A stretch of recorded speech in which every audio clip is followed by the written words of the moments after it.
Mesdames, mesdemoiselles, messieurs, chers compatriotes, Mbotelabino Banso, ici TV du peuple RD Congo. Eh bien, le but de notre chaîne, c'est de pouvoir partager les différentes informations sensibles rencontrées sur les réseaux sociaux. Eh bien, nous avons dû parcourir quelques informations, mais aujourd'hui, nous allons seulement parler de l'information qui fait le buzz sur le net.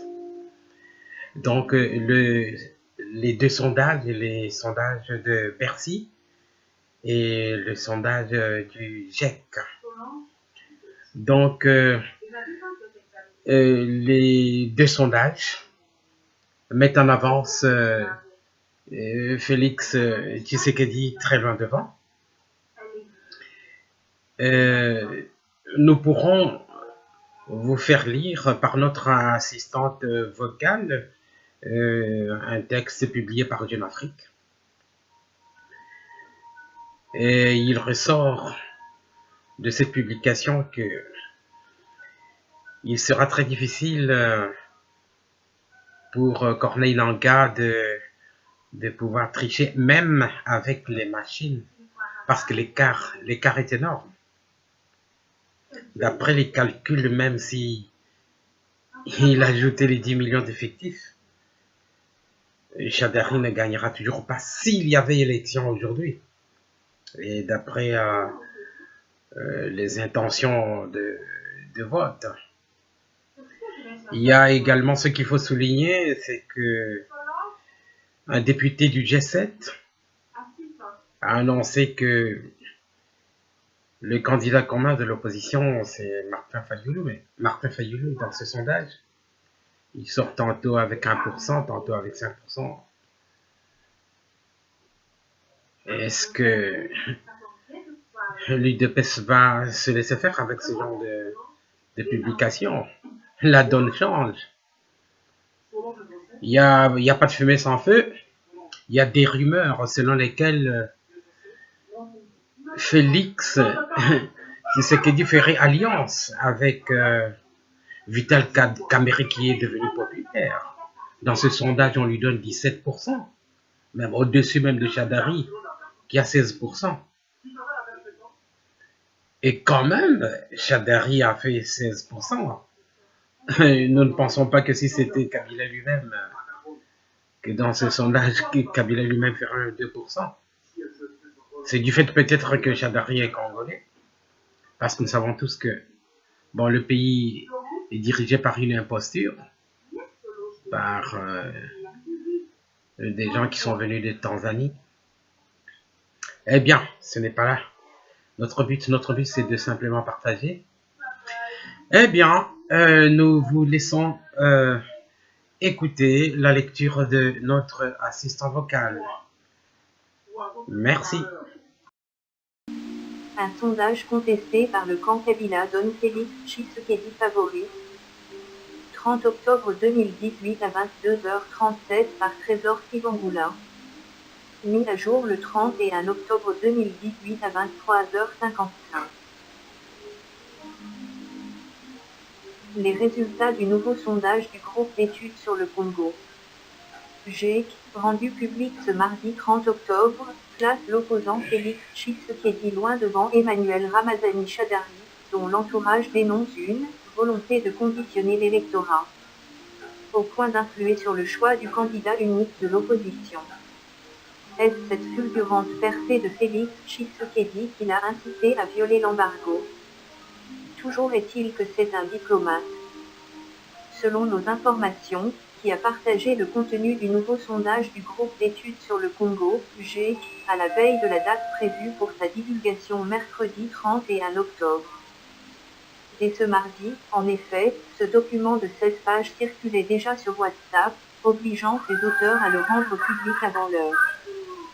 Réalisé entre le 29 septembre et le 15 octobre 2018 auprès de 1179 personnes âgées de 18 ans et plus. répartis dans les 26 provinces du pays.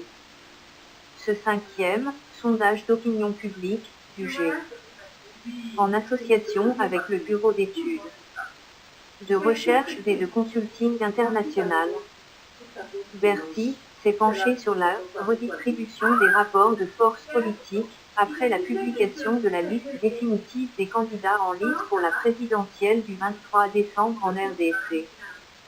Félix Tshisekedi loin devant. La principale leçon à tirer, c'est le changement de statut de Félix Tshisekedi, décrète Jason Stern, le directeur du GIEC, basé à New York, que Jeune Afrique a joint par téléphone. Avec 36% d'intention de vote, le leader de l'Union pour la démocratie et le progrès social, UDPS, profiterait ainsi des invalidations de candidature de Jean-Pierre Bemba et de Moïse Katumbi pour devancer tous les autres candidats de l'opposition encore en lice. Vital Kamerhe, 17%, Martin Fayulu, 8% et Freddy Matungulu, 5%. Mais ce n'est pas tout. Félix Tshisekedi devancerait Ramazani Shadary d'au moins 7 millions de suffrages. À en croire ce sondage, Félix Tshisekedi se placerait en effet loin devant Emmanuel Ramazani Shadary, le dauphin des in extremis par le président Joseph Kabila. Les résultats de notre sondage font état d'un écart de 20% entre les deux hommes. Félix Tshisekedi est crédité de 36% alors que Ramazani Shadary ne parvient qu'à rassembler les quelques 7% qui revenaient jadis collectivement aux anciens prétendants à la succession de Joseph Kabila. Là, poursuit Jason Stern. Pour cet ancien expert onusien, expulsé de RDC en avril 2016, si on le calque sur le taux de participation à la présidentielle de 2011, 58,81%, cet écart signifie surtout que Félix Tshisekedi devancerait aujourd'hui Ramazani Shadary d'au moins 7 millions de suffrages. En conséquence, selon Jason Stern, l'échelle de la fraude devra être énorme pour garantir une victoire du candidat de la coalition au pouvoir. Ils veulent conditionner l'électorat. Dans les rangs du Front commun pour le Congo, FCC, majorité présidentielle, on s'interroge sur l'opportunité de ce sondage.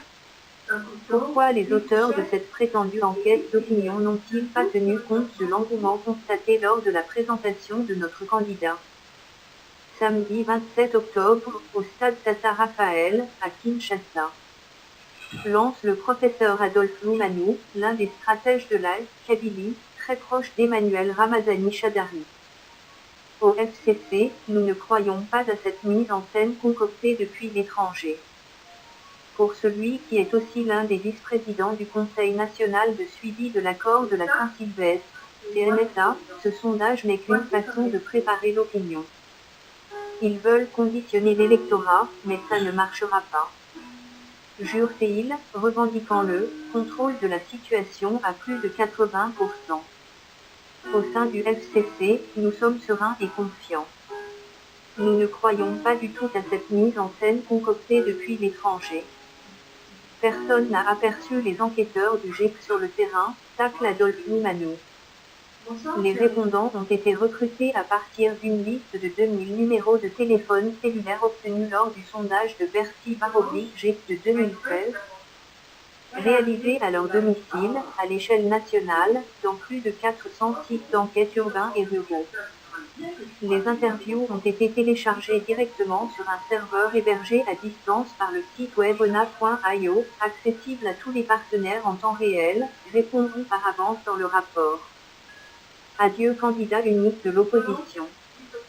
Au sein de l'opposition, le résultat engrangé par Félix Tshisekedi en termes d'intention de vote risque de compliquer davantage le choix d'un candidat unique, analyse Jason Stern. En tout cas, cela ne va pas aider, estime-t-il, craignant que le fils de l'opposant historique, fort de ses 36%, soit incité à faire cavalier seul, considérant qu'il n'a besoin de personne pour l'emporter lors d'un scrutin à un tour.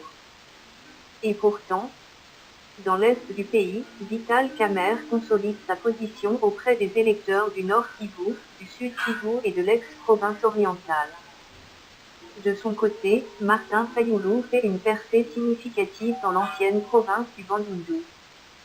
L'écartement de BMBA et Katuumbi a permis à Martin Fayulu d'émerger comme le candidat favori au Bandundu.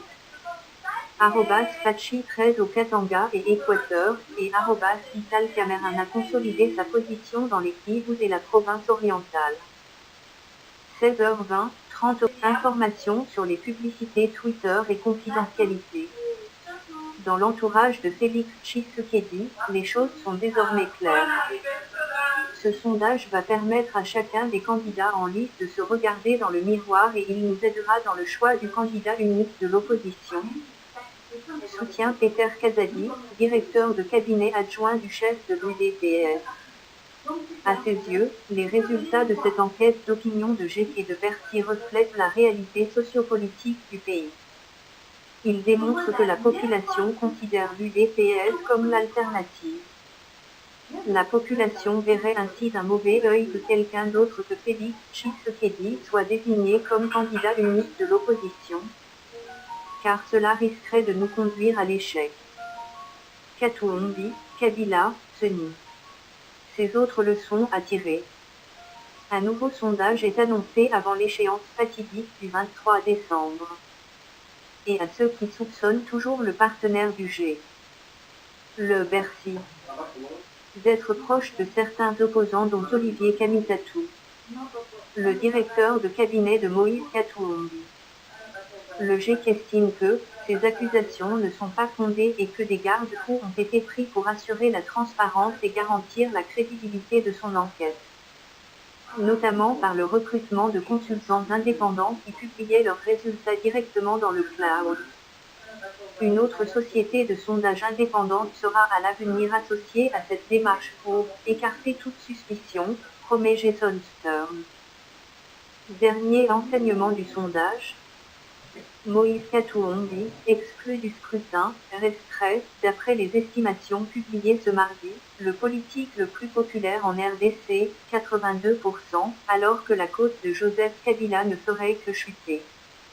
Ainsi, 76% des personnes interrogées se font une mauvaise opinion du président sortant. Idem pour Corneille Nangaa, le président de la Commission électorale nationale indépendante. Seni, sachant Chou, une majorité des répondants. 64%. Mesdames, mesdemoiselles, messieurs, c'est fini pour ce soir. À demain. C'est votre serviteur Étienne Symphorien, Kalala Mbalandri.